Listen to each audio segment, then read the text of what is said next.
कोशिका पढ़ रहे थे और कोशिका के बारे में सारी की सारी चीजें पढ़ी है। आज अपन पढ़ेंगे कोशिका विभाजन, सेल डिवीजन प्रोसेस। कोशिका विभाजन के बारे में फटाफट से बैठ जाओ। कोशिका विभाजन के बारे में कल मैंने थोड़ा बहुत समझाया था कि 3 प्रकार से सेल डिवीजन होता है। कोशिका का विभाजन है वो 3 प्रकार से किया गया है। तो आज सबसे पहले स्टार्ट करेंगे अपन सेल डिवीजन।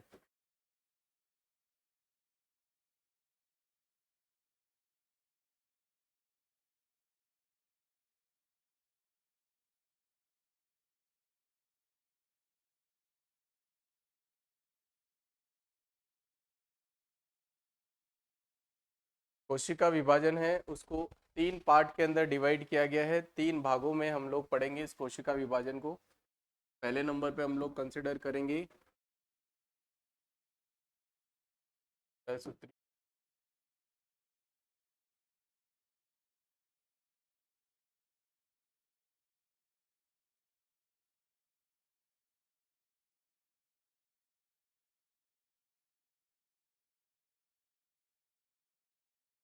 एक कंसिडर करेंगे अपन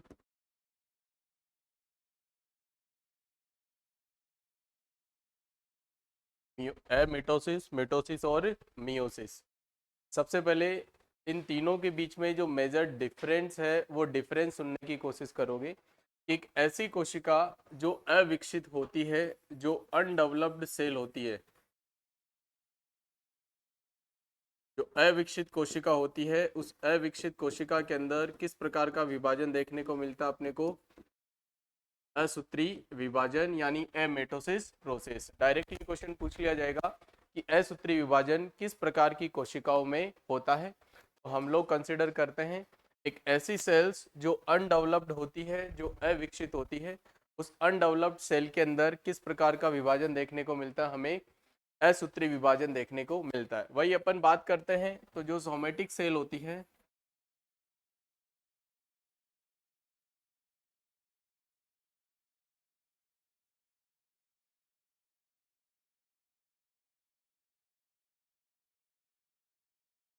सोमेटिक का मतलब होता है कायिक कोशिका। और कायिक कोशिका है वो हमारे शरीर के अंदर काया का निर्माण करती है, यानी बॉडी का फॉर्मेशन करती है।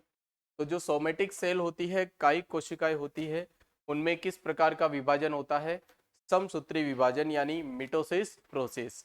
वही अपन बात करते हैं रिप्रोडक्टिव सेल की, जनन कोशिका की। तो जो रिप्रोडक्टिव सेल है, जनन कोशिकाएं हैं, उनमें किस प्रकार का विभाजन होता है? अर्धसूत्री विभाजन। क्या बताओ, तीनों के बारे में मेजर डिफरेंस समझ में आया क्या? और यहीं से बहुत सारे क्वेश्चंस अलग अलग एग्जामिनेशन में तुमसे पूछे जाते हैं कि अविकसित कोशिकाओं में किस प्रकार का विभाजन होगा? असूत्री। अब देखो, इसी 3 फॉर्मेट से 6 क्वेश्चंस बनाए जाते हैं कि असूत्री विभाजन किसमें होता है? अविकसित कोशिकाओं में। क्वेश्चन को ऐसे भी घुमा के दिया जा सकता है कि अनडेवलप्ड सेल है वो, उसमें किस प्रकार का अपने पास सेल डिवीजन देखने को मिलता है? वो हो जाएगा असूत्री। सोमेटिक सेल है वो कंसिडर होगा किसके अंदर? समसूत्री यानी मिटोसिस के अंदर। और अर्धसूत्री के अंदर क्या होगा? रिप्रोडक्टिव सेल यानी जनन कोशिकाओं के अंदर। अब सबसे पहले अपन बात करते हैं अविकसित कोशिकाएं कौन कौन सी होती है। ऐसी कोशिकाएं जो यूनिसेलुलर के अंदर कंसिडर होती है, जिनका जीव या जिनका शरीर सिर्फ और सिर्फ एक ही कोशिकाओं से मिलकर बना होता है, वो इमेच्योर कंडीशन में रहती है, उनको बोला जाता है क्या? अविकसित कोशिकाएं, लाइक अमीबा। वही अपन बात करते हैं तो सोमेटिक सेल है, यहाँ पर ह्यूमन को कंसिडर करेंगे। रिप्रोडक्टिव सेल है, जनन कोशिका है, वहां पर भी किसको कंसिडर करेंगे? अपन ह्यूमन को कंसिडर करेंगे। सबसे मेन और सबसे इंपॉर्टेंट है वो, उसके अंदर ये है अपने पास समसूत्री विभाजन। क्या है? समसूत्री विभाजन। इस समसूत्री विभाजन को अपन अलग से कंसिडर करेंगे। अगर अपन बात करते हैं मिटोसिस की,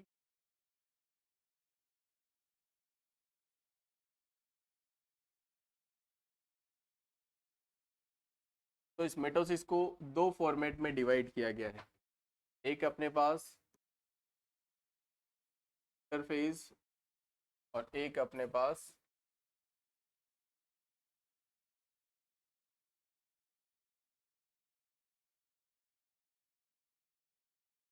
है फिर ये जो मेटोसिस है इसको 4 फॉर्मेट के अंदर डिवाइड किया गया है। प्रोफेज, मेटाफेज,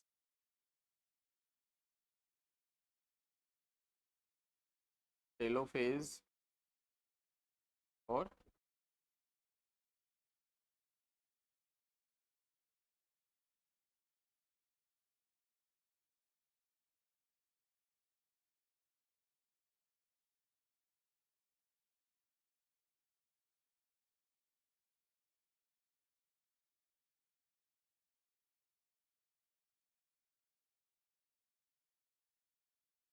समसूत्री विभाजन को कितने फॉर्मेट में डिवाइड किया गया है? 2 फॉर्मेट में इसको डिवाइड किया गया है। पहला अपने पास इंटरफेज और दूसरा हो जाएगा अपने पास मेटोसिस फेज। अब ये जो इंटरफेज है, इस इंटरफेज के अंदर जो कोशिका विभाजन का जो प्रोसीजर होता है वो 95% कंप्लीट कर लिया जाता है। कहाँ पर? इंटरफेज के अंदर। कि जब भी किसी कोशिका का विभाजन करना होता है तो जो तैयारियां होती है कोशिका के विभाजन की, वो 95% जो प्रिपरेशन है वो कहाँ पर पूरी कर ली जाती है? इस इंटरफेस में।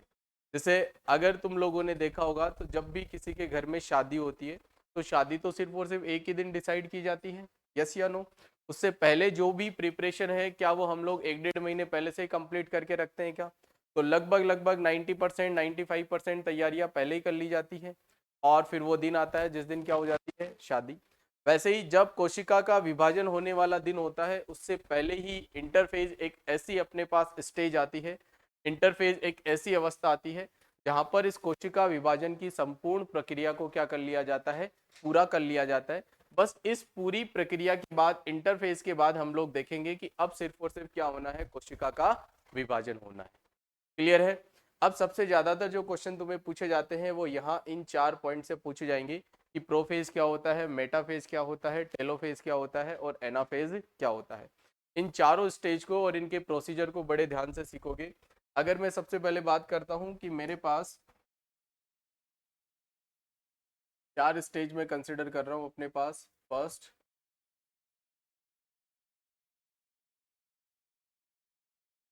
सेकंड,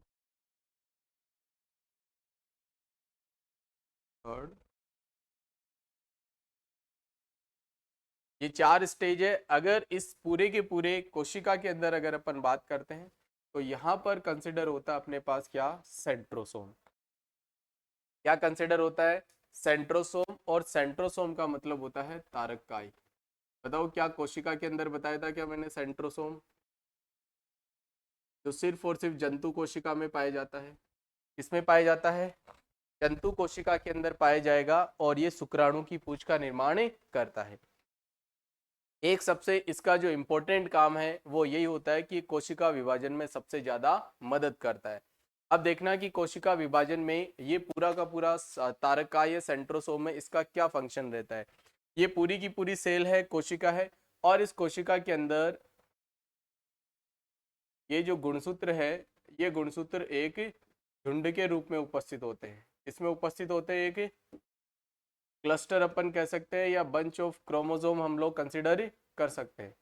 कि जो पहली वाली जो स्टेज अपने पास, उस फर्स्ट स्टेज के अंदर क्या होंगे? 2 पॉइंट है, उन दोनों पॉइंट को बड़े ध्यान से समझ जाना। एक तो कोशिका विभाजन की, याद रखना, कोशिका प्रोसीजर की नहीं बोल रहा हूं मैं, कोशिका के विभाजन की बात कर रहा हूं। तैयारी 95% पूरी कहाँ कर ली जाती है? इंटरफेज में। तैयारी के बाद फिर क्या स्टार्ट होता है? कोशिका का विभाजन होना। तो कोशिका विभाजन की जो पहली प्रक्रिया है वो फर्स्ट प्रोसीजर भी यही होता है अपने पास। यहाँ पर ये 2 तारककाय है और मुझे बताओ क्या यहाँ पर नॉर्थ पोल होगा क्या? और यहाँ पर साउथ पोल। ये 2 पोल ही कंसिडर करते हैं अपन, नॉर्थ पोल और साउथ पोल। तो मुझे बताओ अभी के टाइम क्या सेंट्रोसोम नॉर्थ पोल और साउथ पोल के बिल्कुल पास में है क्या? लेकिन एग्जैक्टली नॉर्थ पोल और साउथ पोल पे नहीं है ना। तो पहली स्टेज के अंदर तारकाय ध्रुवों के पास में होते हैं, पोल के नियर बाई होते हैं। कौन? सेंट्रोसोम। बताओ पहला पॉइंट क्लियर है क्या इस डायग्राम से? सेकेंड पॉइंट हम लोग कंसिडर कर रहे हैं, ये गुणसूत्र का स्ट्रक्चर बताया था मैंने क्रोमोसोम का, कि एक थ्रेड लाइक स्ट्रक्चर होता है क्रोमोसोम, धागे नुमा संरचना होती है। 2 क्रोमोसोम मिलकर और एक पेयर बनाते हैं, जिसको अपन कंसिडर करते हैं ह्यूमन बॉडी के अंदर पेयर ऑफ क्रोमोसोम है, जो गुणसूत्रों की जोड़ी है वो कितनी होती है 23, और नंबर ऑफ क्रोमोसोम है, गुणसूत्रों की जो संख्या है वो कितनी होती है 46। तो इस फर्स्ट स्टेज के अंदर ये जो क्रोमोसोम है ये क्लस्टर के अंदर रहते हैं, झुंड के रूप में उपस्थित होते हैं। क्या मुझे बताओ, अगर लोगों का झुंड है तो क्या उसमें उनको काउंट करना आसान रहेगा क्या? नहीं रहेगा। अगर मैं बोलूं कि लाखों की भीड़ है और अब काउंट करके बता दो देखो मेरे को, क्या तुम लोग ठीक प्रकार से काउंट कर पाओगे क्या? तो इसमें गुणसूत्रों को आसानी से काउंट नहीं किया जाता है। बताओ क्या 3 पॉइंट क्लियर होते हैं क्या फर्स्ट स्टेज से?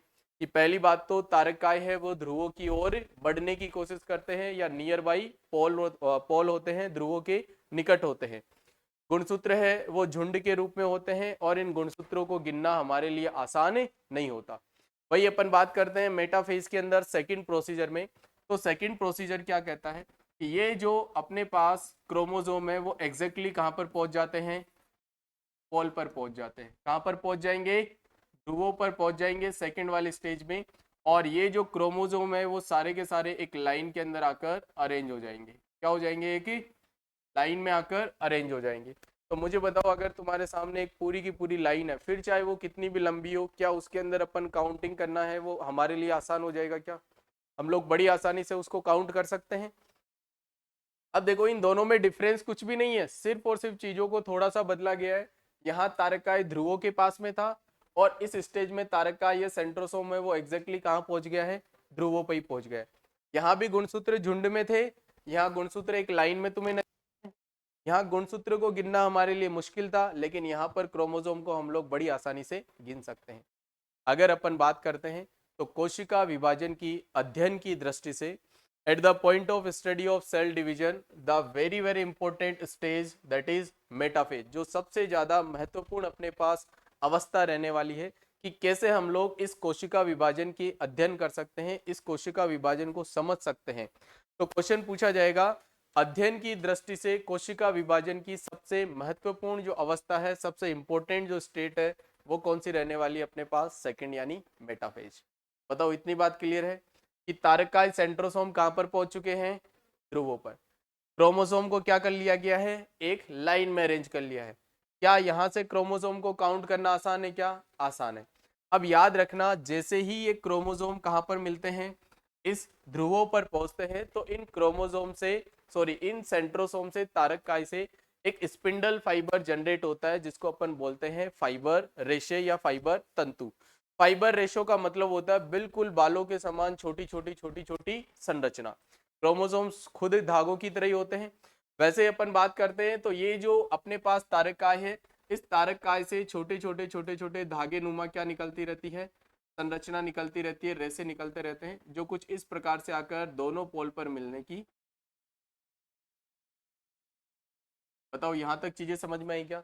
अगर क्वेश्चन पूछ लिया जाए कि फाइबर रेसे, स्पिंडल फाइबर है वो कहां से निकलते हैं, तो याद रखना कहां से निकलेंगे? वो सेंट्रोसोम से यानी तारकाय से। क्लियर है? अब इस पूरी की पूरी लाइन को ऐसे समझो, एक तो नॉर्थ पोल है और एक साउथ पोल है। क्या बताओ यहां से धागे निकलकर इन गुणसूत्रों पे जुड़ रहे हैं क्या? यहां से धागे निकलकर इन क्रोमोसोम पे निकल रहे हैं। अब देखो इस वाली थर्ड वाली स्टेज में क्या होगा, मेरे दोनों हाथों की तरफ देखना, ये क्रोमोसोम है क्या? एक और एक, दो दो पैर मिलकर एक क्रोमोसोम हो गए क्या? अब बताओ नॉर्थ पोल वाला इसे ऊपर की तरफ खींचेगा क्या, और साउथ पोल वाला इसे नीचे की तरफ खींचेगा? तो मुझे बताओ क्या यहाँ से गुणसूत्र है वो आधे ऊपर की तरफ निकल जाएंगे और आधे नीचे की तरफ आ जाएंगे क्या? यस या नो? तो थर्ड वाले स्टेज के अंदर मैं कंसिडर कर सकता हूँ कि यहाँ पर मैंने बना दिए है क्या?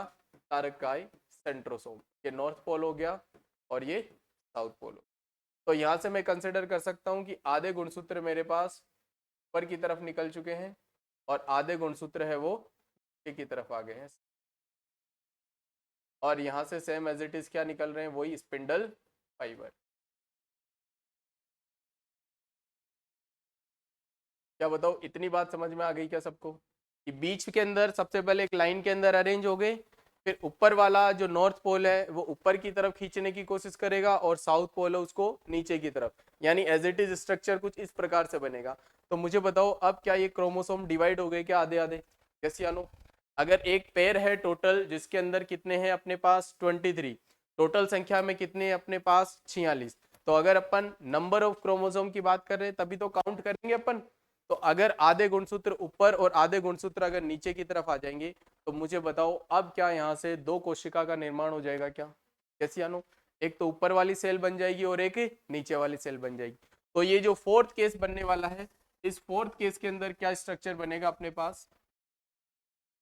कुछ इस प्रकार का स्ट्रक्चर अपने पास बनने वाला है। किसके अंदर? फोर्थ के अंदर। क्या अपन बात करेंगे कि ये अपने पास नॉर्थ पोल है और ये साउथ पोल है, और इन गुणसूत्रों को मिलकर एक कोशिका इधर बन जाती है और एक कोशिका अपने पास इधर बन जाती है। जैसे यानो या अपन कंसिडर कर सकते हैं कि यहाँ से एक न्यूक्लियस का निर्माण होगा, एक केंद्रक यहाँ से बनेगा और एक केंद्रक यहाँ से बनने वाला है। तो वेरी वेरी इंपॉर्टेंट यही है अपने पास कि सबसे पहले केंद्रक का विभाजन होता है। जब भी कोशिका का विभाजन होना रहेगा तो सबसे पहले किसका विभाजन होता है? केंद्रक का विभाजन होता है। इस केंद्रक के विभाजन को बोलते हैं अपन कैरियोकाइनेसिस। क्या बोलते हैं अपन? कैरियोकाइनेसिस, जिसको बोलते हैं अपन केंद्रक का विभाजन। तो याद रखना, जब भी कोशिका का विभाजन होता है तो सबसे पहले किसका विभाजन होगा? केंद्रक का। यहाँ सबके अंदर केंद्रक था और यहाँ पर चलकर और कितने केंद्रक बन चुके हैं अपने पास? दो केंद्रक बन चुके हैं।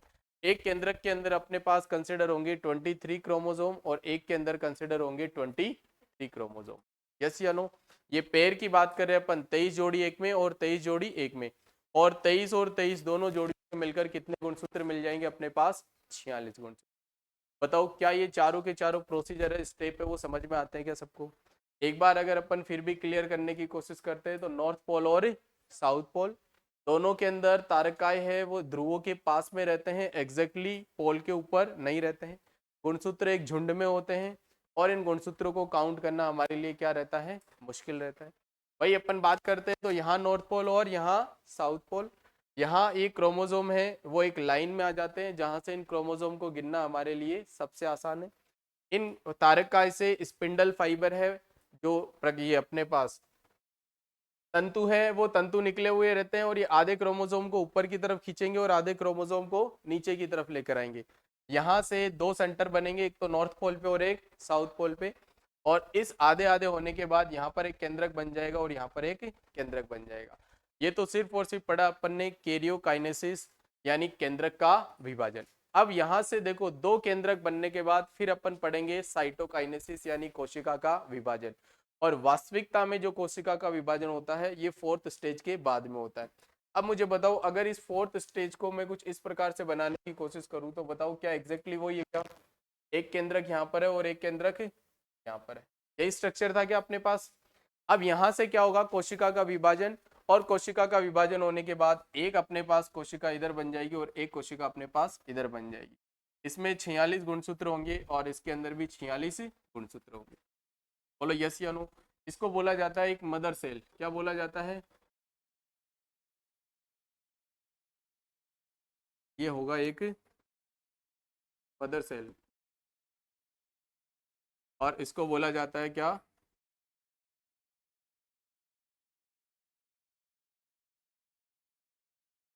डॉटर सेल यानी पुत्री। बताओ मदर सेल के अंदर भी टोटल क्रोमोसोम कितने मिलेंगे अपने को? 46 मिलेंगे। तो एक मात्र कोशिका से कितनी पुत्री कोशिका का निर्माण होता है? दो पुत्री कोशिका का निर्माण होता है। मात्र कोशिका में जितने गुणसूत्र होंगे पुत्री कोशिका में भी सेम एज इट इज उतने ही गुणसूत्र होंगे। इसीलिए इसको बोला गया है समसूत्री यानी समान गुणसूत्र के अंदर क्या होता है? इसमें कोशिका का विभाजन होता है, इसलिए इसको कंसिडर किया गया है मेटोसिस प्रोसेस के अंदर। बताओ कंप्लीट होता है क्या समसूत्री विभाजन सबका? तो सबसे पहले अपन ने देखा है क्या गुणसू ये जो अपने पास समसूत्री विभाजन है, कोशिका विभाजन है, वो कितने टाइप का बताया है? तीन टाइप का। मेटोसिस, ये एमिटोसिस, मिटोसिस और मियोसिस। यहाँ से लिखना स्टार्ट करो इसको। लिखो कोशिका विभाजन, cell division, as it is बना लो तीनों की तीनों फॉर्मेट।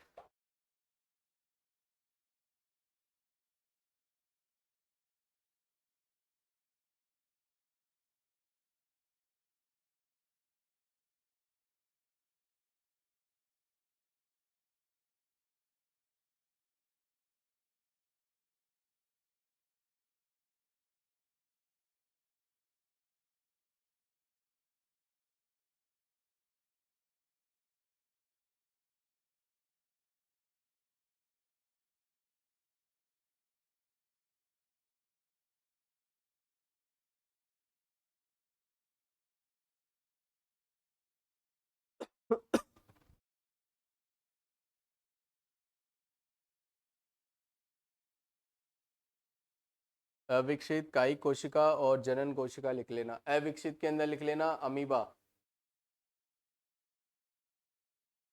एग्जाम्पल लिख लेना इसका, अमीबा, यूग्लिना।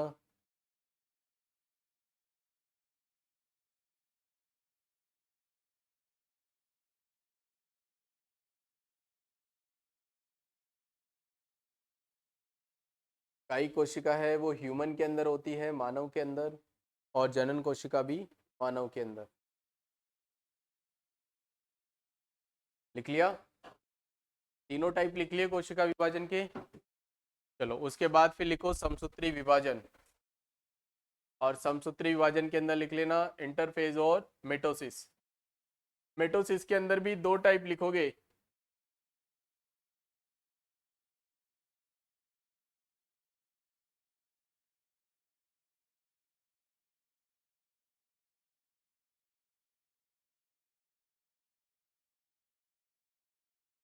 एक लिखना कोशिका विभाजन और एक लिख लेना केंद्रक का विभाजन। और केंद्रक के विभाजन की 4 स्टेज है ये, प्रोफेज, मेटाफेज, टेलोफेज और एनाफेज।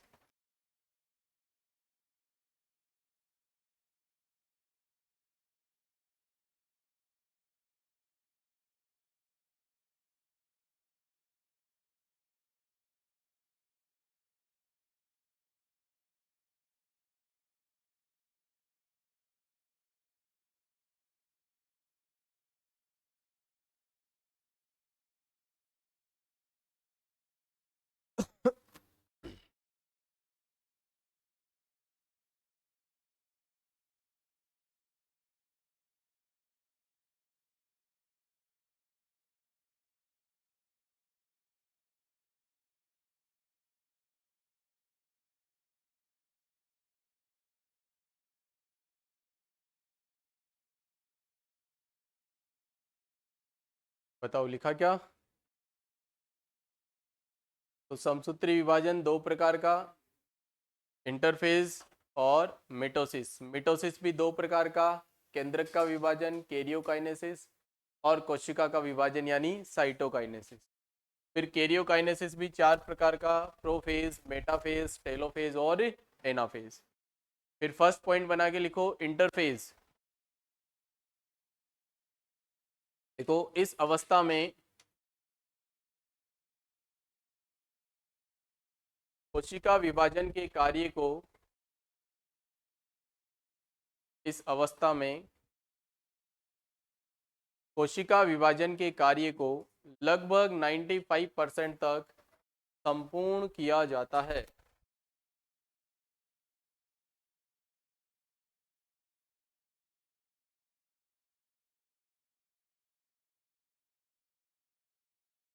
देखो the process of cell division,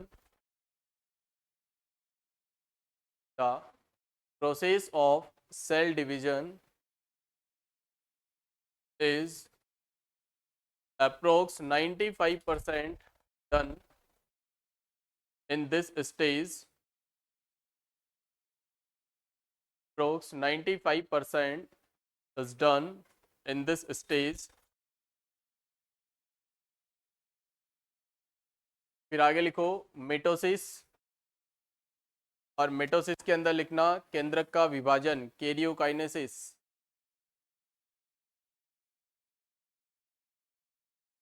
और फिर आगे ये चारों के चारों डायग्राम बनाओगे, फर्स्ट, सेकंड, थर्ड और फोर्थ, या हर स्टेज का अलग अलग से बनाओगे? देख लो, चलो चारों बना लो एक साथ। फर्स्ट, सेकंड, थर्ड और फोर्थ लिख लेना, नाम लिख ही रखे हैं सीक्वेंस से।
फिर फर्स्ट नंबर पे लिख लेना प्रोफेज।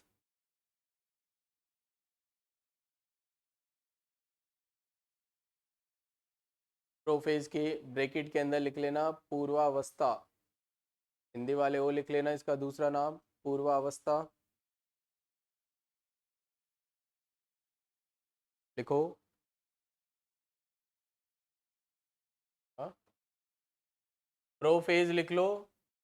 प्रोफेज की ब्रैकेट के अंदर लिख लेना पूर्वावस्था।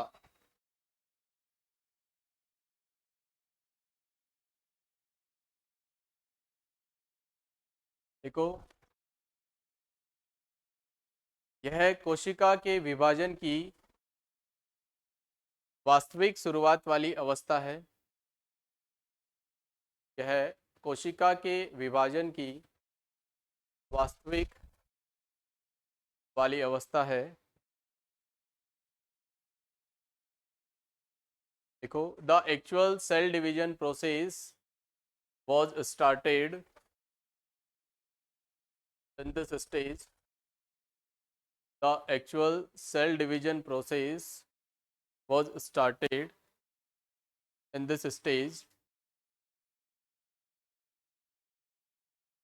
सेकेंड पॉइंट लिखना, इसमें तारककाय ध्रुवों के निकट उपस्थित होते हैं।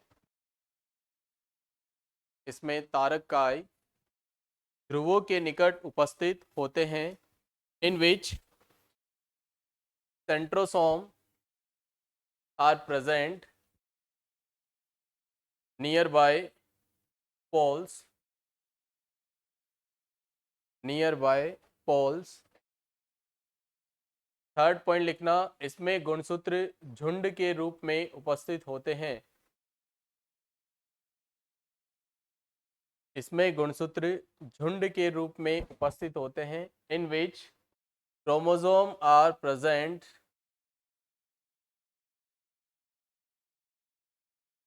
इन a cluster. In which chromosome are present in a cluster. इसमें गुणसूत्र एक झुंड के रूप में उपस्थित होते हैं। नेक्स्ट पॉइंट लिखो, इसमें गुणसूत्रों को गिनना आसान नहीं है या इसमें गुणसूत्रों को गिना नहीं जा सकता। इन विच क्रोमोसोम आर अनकाउंटेबल।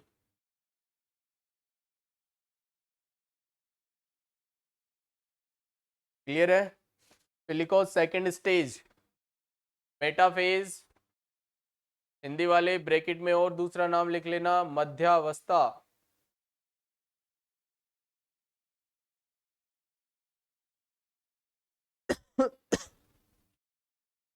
मध्यावस्था में लिखो,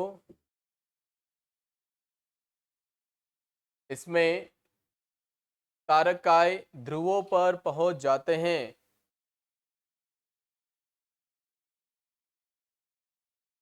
इन which centrosome reached at the pole. In which centrosome reached at the poles. इसमें तारककाय ध्रुवों पर पहुंच जाते हैं। लिखो, तारककाय से फाइबर तंतु निकलते हैं। Spindle fibre are released from centrosome. Spindle fibre are released from centrosome. फिर लिखना, इस अवस्था में गुणसूत्र मध्य में एक रेखा में उपस्थित होते हैं।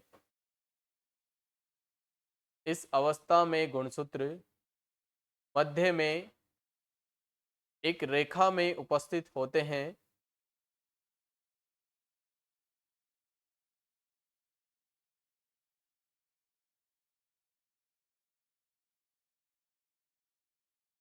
फिर नेक्स्ट लाइन लिखना, इंग्लिश वाले लिख लो, in which chromosome are present in a straight line at the middle in which chromosome are present in a straight line at the middle।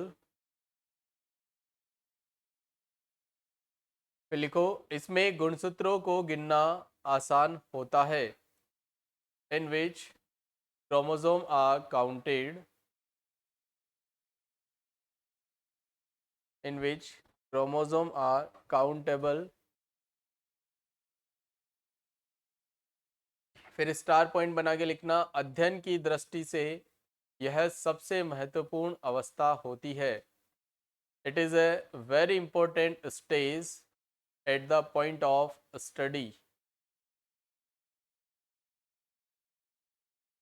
It is very important stage eight the point of study.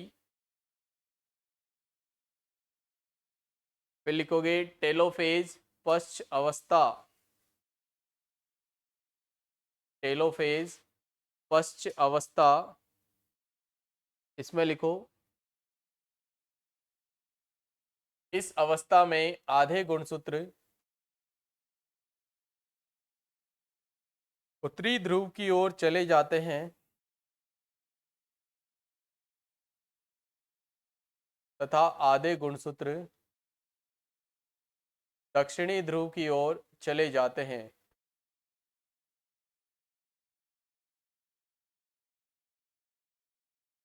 देखो in which half of chromosome, in which half of chromosome is reached at the north pole and the remaining half of chromosome and the remaining half of chromosome it is reached at the south pole।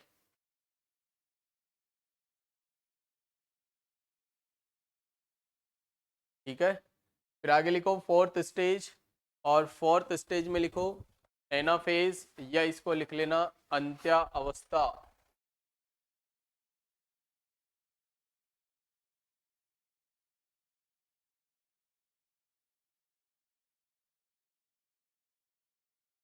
लिखो इस अवस्था में, इस अवस्था में केंद्रक, इस अवस्था में दो केंद्रकों का निर्माण होता है। इस अवस्था में दो केंद्रकों का निर्माण होता है। इन दिस स्टेज, एनाफेज में लिखना in this stage two nucleus are form, two nucleus are form. बताओ क्लियर है क्या? फिर आगे लिखो कोशिका विभाजन, साइटोकाइनेसिस। कैरियोकाइनेसिस हो गया है केंद्रक का विभाजन, फिर आगे लिखो कोशिका का विभाजन, साइटोकाइनेसिस। लिखो इस अवस्था में दो केंद्रकों,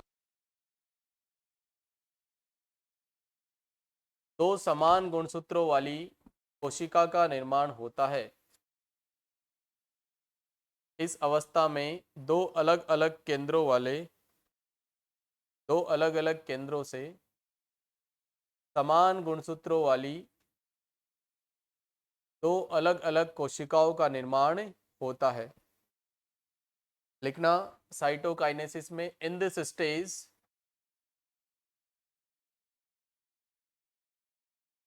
to cells are form which have same chromosome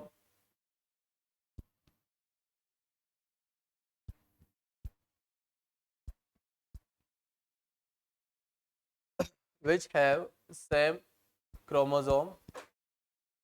फिर नेक्स्ट लाइन में स्टार पॉइंट बना के लिखना, ये अलग से है, ये पूरे के पूरे समसूत्री विभाजन के लिए है। कोशिका विभाजन की प्रोसेस हो चुकी है, अब ओवरऑल समसूत्री विभाजन की बात कर रहे हैं। लिखो समसूत्री विभाजन में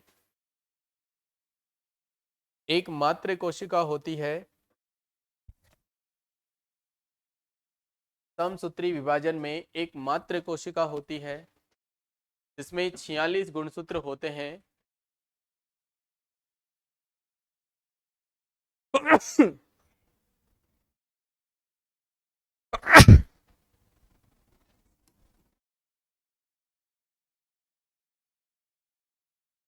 देखो, a mother cell is present in mitosis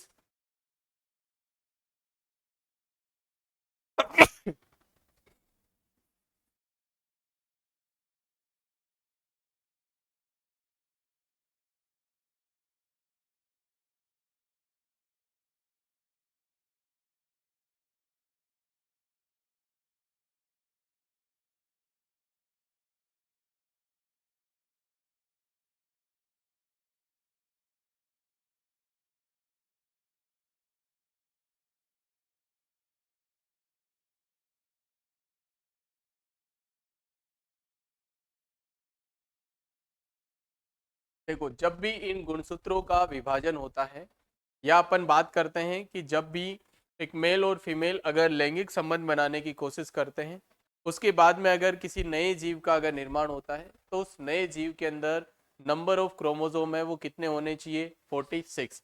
exactly 46 होना बहुत ज़्यादा जरूरी है। अगर 46 की जगह 47 हो गए तो भी जेनेटिक डिसऑर्डर हो जाएगा और जेनेटिक डिजीज है वो आ जाएगी शरीर के अंदर due to the increase of number of chromosome. अगर 46 की जगह 45 भी रह गए तब भी समस्या है, तब भी जेनेटिक डिसऑर्डर है वो हमारे शरीर के अंदर ही आ जाते हैं। तो एग्जैक्टली जो नंबर ऑफ क्रोमोसोम है, अगर एक स्वस्थ मनुष्य अगर भगवान ने उसको पुरुष बनाया है तो उसके अंदर भी 46 क्रोमोसोम का होना कंपलसरी है। अगर एक संपूर्ण कंप्लीट अगर एक फीमेल को बनाया है तो उसके अंदर भी नंबर ऑफ क्रोमोसोम कितना होना जरूरी है? 46। अगर यहाँ से इन क्रोमोसोम की संख्या में अगर बढ़ोतरी या कमी होती है तो फिर पूरी की पूरी बॉडी स्ट्रक्चर ही क्या हो जाती है? चेंज हो जाती है और उस व्यक्ति का जीवन पूरी तरीके से क्या हो जाता है? बदल जाता है, सिर्फ और सिर्फ एक क्रोमोसोम के ज्यादा या कम होने की वजह से। तो हम लोग बात करते हैं कि जब भी एक मदर सेल होगा, मातृ कोशिका होगी, उस मदर सेल के अंदर कितने नंबर ऑफ क्रोमोसोम होते हैं? 46। और ये जो मातृ कोशिका होती है, मदर कोशिका होती है, ये आगे चलकर दो डॉटर सेल में डिवाइड होती है, दो पुत्री कोशिकाएं बनाती है और हर पुत्री कोशिका के अंदर कितने क्रोमोसोम देखने को मिलेंगे? 46। जब भी एक शुक्राणु एक अंडाणु से आकर अगर मुलाकात करता है तो मैंने बताया था तुम्हें कि 23 जो क्रोमोसोम है वो शुक्राणु में पाए जाते हैं और 23 जो क्रोमोसोम है वो अंडाणु में पाए जाते हैं। यानी जब भी एक माता और पिता के बाद अगर उनके कोई स्वस्थ अगर बच्चा पैदा हो रहा है तो उस स्वस्थ बच्चे में ऐसा नहीं है कि 46 के 46 गुणसूत्र पिता के आ जाएंगे और माता ऐसे भरी की भरी रह जाएगी 46 गुणसूत्रों से, या ऐसा भी नहीं होता कि 46 पूरे के पूरे गुणसूत्र है वो माता के आगे है। याद रखना, 23 गुणसूत्र है वो माता से आते हैं और 23 गुणसूत्र है वो पिता से आते हैं। दोनों से इक्वल इक्वल क्रोमोसोम कंसिडर होते हैं, तब जाकर एक 46 गुणसूत्र वाला स्वस्थ व्यक्ति है उसका जन्म होता है। बना लो ये डायग्राम, इंग्लिश वाले लिख लेना। In mitosis process mother cell have 46 number of chromosome। Mother cell have 46 number of chromosome, 46 number of chromosome, and mother cell is divided into two daughter cell. Mother cell is divided into two daughter cell. Each daughter cell has 46 number of chromosome। प्रत्येक जो पुत्री कोशिका है उसमें भी कितने प्रकार के गुणसूत्र देखने को मिलेंगे अपने को? 46 गुणसूत्र। और लास्ट में लिखो एक अर्धसूत्री विभाजन, मियोसिस प्रोसेस।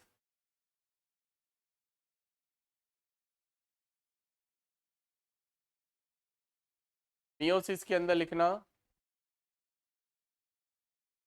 इस प्रकार का विभाजन केवल जनन कोशिकाओं में होता है।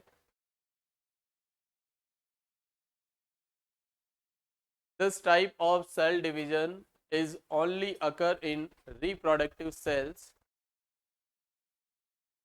This type of cell division is only occur in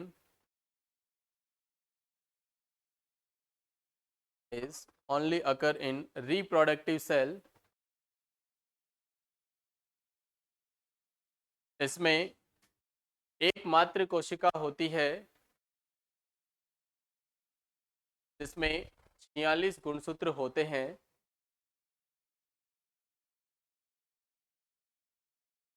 में एकमात्र कोशिका होती है जिसमें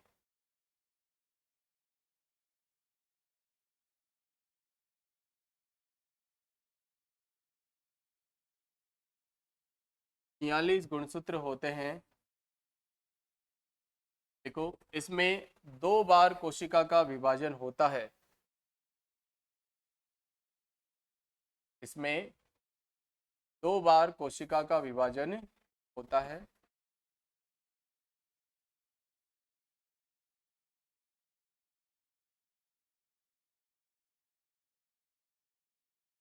अब इधर समझने की कोशिश करना। ये एक मात्र कोशिका है, मदर सेल है, जिसमें कितने क्रोमोसोम है? 46। अब देखो, इसका नाम ही क्या है? अर्ध। अर्ध का मतलब क्या होता है? आधा। और सूत्री को कंसिडर करते हैं अपन नंबर ऑफ क्रोमोसोम। तो जब भी मात्र कोशिका से इन क्रोमोसोम का डिवीजन होगा, इनका विभाजन होगा, तो एक बार में सिर्फ और सिर्फ कितने गुणसूत्रों का विभाजन हो पाएगा? 23 और 23, यानी आधे आधे गुणसूत्रों का ही क्या हो पाएगा? विभाजन हो पाएगा। फिर इन 23 से जो कोशिका का विभाजन होगा, यहां से फिर अपने को 4 पुत्री कोशिका मिलेगी। 1, 2, 3 और 4। तो ये एकमात्र कोशिका का विभाजन है, वो 2 बार होता है। पहले 23 के अंदर डिवाइड होगा, फिर इन 23 का डिवीजन है वो इक्वली डिवीजन होगा। 23, 23, 23 और 23। बताओ, ये 23 और 23 मिलकर 46 बना देंगे, और ये 23 और 23 मिलकर 46 बना देंगे। तो इसमें एकमात्र कोशिका है, और इसमें जो डॉटर सेल है, पुत्री कोशिका है, वो कितनी बनने वाली है अपने पास? 4 पुत्री कोशिकाओं का निर्माण होता है। कोशिका विभाजन इसके अंदर 2 बार होता है। पहले आधा होगा, फिर वो जो आधा विभाजन है उसका और कोशिका विभाजन होगा, और वहां से 4 नई पुत्री कोशिकाओं का निर्माण होता है, जिसके अंदर 23 की संख्या के अंदर क्या होते हैं? गुणसूत्र उपस्थित होते हैं। अगर मान लो कि ये सिर्फ और सिर्फ 23 तक ही रह जाता, तो यहाँ तो बहुत ही ज्यादा डिसऑर्डर है वो हमें देखने को मिल सकते थे। इसलिए अपन बात करते हैं कि जनन ग्रंथियों के अंदर ये जो अपने पास 23 गुणसूत्र हैं, ये एक बार में 46 के 23 से 23 मिलते हैं, और फिर इस 23 का फिर आगे फर्दर डिवाइड होता है, 4 पुत्री कोशिकाओं का निर्माण होता है, और इन सभी के अंदर 23 गुणसूत्र है वो उपस्थित होते हैं। अब अगर यहाँ फीमेल से अगर एक बार अगर एक गुणसूत्र की कमी आ गई तो भी डिसऑर्डर बन जाएगा। मेल से अगर एक गुणसूत्र की कमी आ गई तो भी डिसऑर्डर आ जाएगा। एक ज्यादा अगर आ रहा है क्रोमोसोम, तब भी कोई ना कोई क्रोमोसोम से अपने पास कोई ना कोई जेनेटिक डिसऑर्डर है वो हमें देखने को मिलता ही मिलता है। लिखो इसके अंदर, इसमें मात्र कोशिका से 4 पुत्री कोशिकाओं का निर्माण होता है। इसमें मात्र कोशिकाओं से 4 पुत्री कोशिकाओं का निर्माण होता है। लिख लेना, mother cell have 46 number of chromosome. फिर लिख लेना, in which cell division process has done twice. in which cell division process has done twice। फिर आगे लिखना, four daughter cell are formed, four daughter cell are formed by a mother cell, by a mother cell। और ये structure बना लेना, 23 और फिर उसके 23। टोटल कितनी पुत्री कोशिका? 4। अब यहाँ से देखो किस हिसाब से क्वेश्चंस तुम्हारे एग्जाम में पूछे जाते हैं। सबसे पहले तो यही पूछ लिया जाएगा कि जनन कोशिकाओं में किस प्रकार का विभाजन होता है? अर्धसूत्री विभाजन। अर्धसूत्री विभाजन में कितनी बार कोशिका का विभाजन होगा? 2 बार। 2 बार कोशिका का विभाजन होगा, तो पहली बार में 23 और 23 कोशिका। ये भी पूछ लिया जाता है कि अर्धसूत्री विभाजन में कितनी पुत्री कोशिकाओं का निर्माण होता है? 4 पुत्री कोशिकाओं का निर्माण होता है। बना लो ये स्ट्रक्चर, और ये कंप्लीट है तुम्हारे पास पूरी तरीके से सेल। कोशिका का अध्ययन लिख लेना, साइटोलॉजी, स्टडी ऑफ सेल।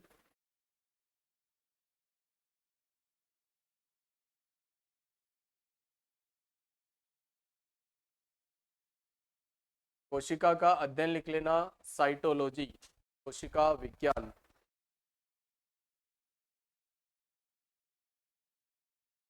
सबसे बड़ी कोशिका वाला जीव लिख लेना, लार्जेस्ट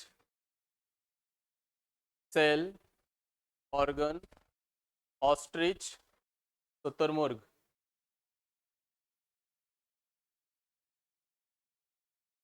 सबसे बड़े कोशिका वाला जीव लिख लेना, शुतुरमुर्ग, ऑस्ट्रिच। सबसे छोटी कोशिका वाला लिख लेना, हमिंग बर्ड। सबसे छोटी कोशिका, माइकोप्लाज्मा लिखो, माइकोप्लाज्मा।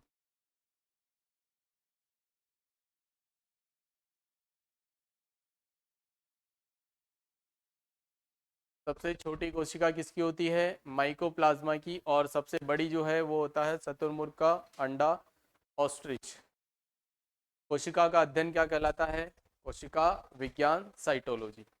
ठीक है, ये वेरी वेरी इंपॉर्टेंट चैप्टर है, जितना करवा दिया ना 100% एक एक एक लाइन इसकी याद हो जानी चाहिए। 100% कोशिका से जो क्वेश्चन है वो तुम्हारे बनना स्टार्ट हो जाएगा। अब देखो, एक प्रोसीजर मैंने बताया था कि कोशिका मानव शरीर की सबसे छोटी संरचनात्मक और कार्यात्मक इकाई है। ह्यूमन बॉडी जब भी बनना स्टार्ट होती है, जब भी एक नए जीव का बनना स्टार्ट होगा निषेचन की प्रक्रिया के पश्चात, तो उसमें सबसे पहले कोशिका होता है, और कोशिका का फिर क्या होना स्टार्ट हो जाता है, विभाजन। फिर अलग अलग कोशिकाएं टूटकर और एक पूरा का पूरा ग्रुप बना लेती है, और कोशिकाओं का समूह ही क्या कहलाता है, उत्तक कहलाता है। तो नेक्स्ट हमारे पास जो अपन टॉपिक पढ़ेंगे वो पढ़ेंगे टिश्यू। इस उत्तक की कहानी बड़ी ही सिंपल है, और याद रखना 2018 में रेलवे का मुश्किल से कोई एक ऐसा पेपर था जिसमें इस चैप्टर से 2 क्वेश्चन से कम पूछे गए हो। 2018 में चाहे ग्रुप डी का तो इतना फेवरेट हो गया था ये कि हर शिफ्ट में तुम्हें 2 क्वेश्चन देखने को मिल रहे थे, किससे, टिश्यू से। एलपी ले लो, आरपीएफ एसआई कांस्टेबल ले लो, आरआरबी जेई ले लो। अभी के टाइम बात करते हैं तो टेक्नीशियन के एग्जाम अभी अभी लगे हैं दिसंबर 2024 में, वहां से भी टिश्यू से रेगुलर तुम्हारे क्वेश्चंस पूछे जाते। कुछ कुछ टॉपिक ऐसे होते हैं जो रेलवे एग्जामिनेशन के फेवरेट है कि वहां से क्वेश्चन आएगा, मतलब ही आएगा ही आएगा। तो टिश्यू उत्तक हमारे लिए सबसे इंपॉर्टेंट चैप्टर होने वाला है। कोशिकाओं का ऐसा समूह जिसका कार्य, उत्पत्ति और आकार बिल्कुल एक समान होना चाहिए, उस पूरे के पूरे ग्रुप को क्या कहते हैं अपन, टिश्यू। कि अगर मैं बोल रहा हूं कि मेरे पास 5 कोशिकाएं हैं, तो इन 5 कोशिकाओं का आकार एक समान होना चाहिए, इनकी आकृति एक समान होनी चाहिए, और इनके कार्य भी एक समान होने चाहिए। तो इसी प्रकार कोशिकाओं का जो समूह है जिसकी आकार, संरचना, कार्य, उत्पत्ति आदि क्या हो, एक समान हो, तो उस प्रकार का जो कोशिकाओं का समूह है वो क्या कहलाता है, उत्तक कहलाता है, टिश्यू कहलाता है। सिंपल हम लोग कह सकते हैं group of cell which have same structure, origin and functions. तो ये जो ग्रुप ऑफ सेल है वो क्या कहलाता है अपने पास, टिश्यू कहलाता है। जनरली अगर अपन बात करते हैं इस टिश्यू की, तो ये टिश्यू 2 टाइप का होता है। कितने टाइप के होते हैं उत्तक ही, 2 टाइप के होते हैं। पहला होता है अपने पास प्लांट टिश्यू, और दूसरा होता है अपने पास एनिमल टिश्यू। एक होता अपने पास जंतु उत्तक, और एक होता अपने पास पादप। देखो, प्लांट का पहली बार जिक्र कर रहा हूं मैं अब तक इस पूरे के पूरे जूलॉजी के सेक्शन के अंदर, पहली बार अपन प्लांट के बारे में कुछ चीजें समझने की कोशिश करेंगे। प्लांट जो टिश्यू है ना, ये ह्यूमन बॉडी के अंदर काम नहीं करेगा, ये सिर्फ और सिर्फ काम करेगा किसके अंदर, प्लांट्स के अंदर, या पेड़ पौधे या वनस्पति की अपन बात करेंगे। पेड़ पौधे या वनस्पति से जुड़ी जो विज्ञान की शाखा है वही क्या कहलाती है अपने पास, बॉटनी यानी वनस्पति विज्ञान। इस पूरे के पूरे प्लांट टिश्यू को 2 पार्ट के अंदर डिवाइड किया गया है। कितने पार्ट में, 2। एक अपने पास विभज्योतक उत्तक, पेरिस्टमेटिक टिश्यू,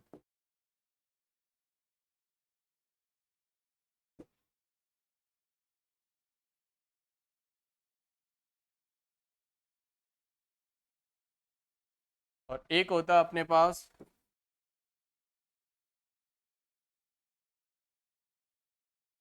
सरल उत्तक यानी सिंपल टिश्यू। और सिंपल टिश्यू के अंदर भी अगर अपन बात करते हैं तो यहाँ पर एक और कंसिडर होता है अपने पास कॉम्प्लेक्स यानी जटिल। सरल और जटिल ये दोनों के दोनों जो फॉर्मेट होते हैं वो होते हैं अपने पास किसके, परमानेंट टिश्यू के यानी स्थायी उत्तक के। तो बताओ पादप उत्तक है वो कितने प्रकार के, दो प्रकार के, एक मेरिस्टेमेटिक और एक परमानेंट। अब तुम्हें इस परमानेंट से इस मेरिस्टेमेटिक की कहानी को क्लियर करना है। देखो रटना कुछ भी नहीं है इसके अंदर, जैसे मैं तुम लोगों को सिखा रहा हूं वैसे एज इट इज वैसे सीखने की कोशिश करना। यहाँ पर देखो वर्ड क्या नजर आ रहा है तुम्हें, परमानेंट यानी स्थायी। अब स्थायी उत्तक कब बनेगा, जब उसकी पोजीशन क्या हो जाएगी, फिक्स। लेकिन उससे पहले अपन ने, मैंने क्या नाम लिखा है, विभज्योतक। तो बताओ क्या ये विभज्योतक है, क्या ये परमानेंट है, क्या नहीं है, यानी लगातार इसका विभाजन होगा तभी तो जाकर एक टाइम ऐसा आएगा कि जैसे ही विभाजन की प्रक्रिया, डिवीजन प्रोसेस जैसे ही रुकेगा, रुकने के बाद ही तो चीजें कैसी होगी, परमानेंट होगी। तो याद रखना विभज्योतक है वो अपने पास ये परमानेंट टिश्यू में कंसिडर नहीं होगा, मेरिस्टेमेटिक के अंदर सेल डिवीजन प्रोसेस है वो लगातार देखने को मिलेगा। अब सिर्फ और सिर्फ इस मेरिस्टेमेटिक की कहानी को क्लियर करेंगे अपन आज। मैं तुम्हारे सामने एक पेड़ है वो बनाने की कोशिश करता हूँ, क्या ये इसकी रूट्स है, क्या जड़ें हैं, क्या ये इसका पूरा का पूरा स्टीम हो जाएगा, क्या तना, और फिर अपन बात कर लेते हैं ये पूरा का पूरा क्या बन गया अपने पास, एक पेड़ बन गया है। कि अगर एक छोटा सा अगर अपन पौधा लेकर आते हैं और उसमें अगर न्यूट्रिशन डाल रहे हैं, खाद बीज डाल रहे हैं, पानी डाल, धीरे धीरे धीरे वो प्लांट है वो ग्रो होगा, क्या पौधा, पौधे से फिर पेड़ बनेगा वो। तो अब जब भी एक पौधा होता है तो उसमें देखा करो सबसे पहले जो उसकी तना है वो बिल्कुल पतला सा रहता है।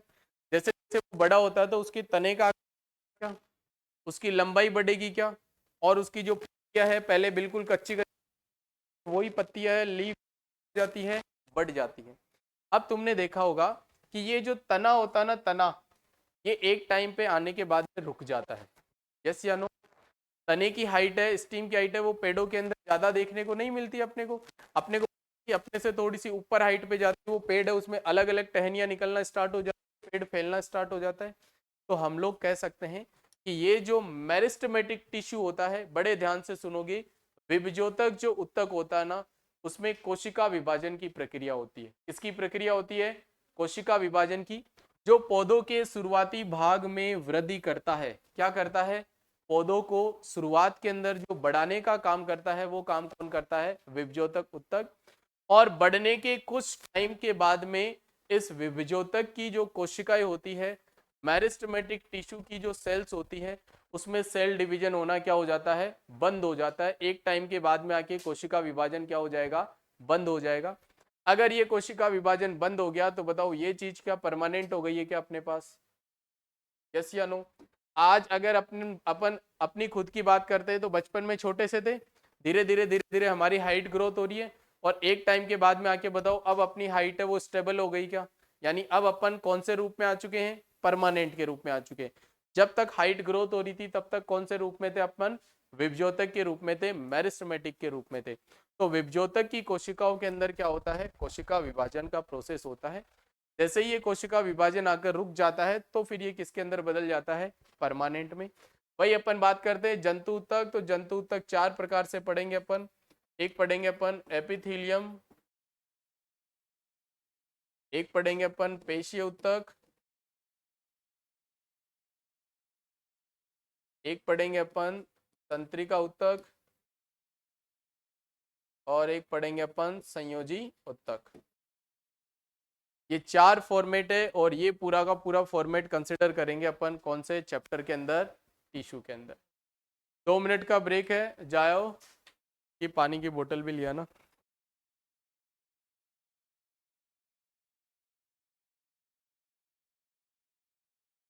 फिर पॉलिटी स्टार्ट करेंगे अपन।